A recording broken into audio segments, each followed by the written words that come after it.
श्रीगुरुभ्यो नमः। व्यासगुरुभ्यो नमः।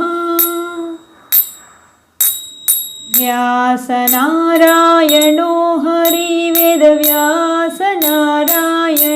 हरि व्यासनारायणो हरि वेदव्यासनारायणो हरि व्यासपुराण पञ्चलक्षण सर्गश्च प्रतिसर्गश्च वंशो मन्वन्त्रनी च वंशानुचरितं चैव पुराणं पञ्चलक्षणं व्यासनारायणो हरि वेदव्यासाष्टादश महापुराणा हरि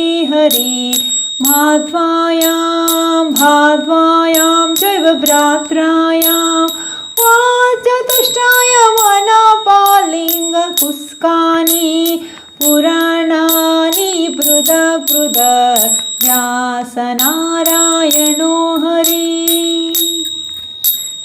मत्स्य मार्कण्डेय भागवत भविष्य ब्रह्माण्ड ब्रह्मा वैव्रत ब्रह्मपुराण हरि व्यासनारायणो हरि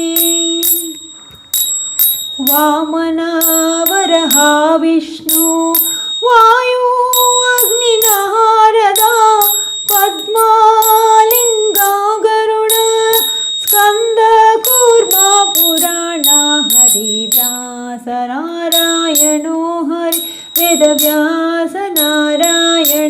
हरि व्यासनारायणो हरि हरे श्रीनिवास।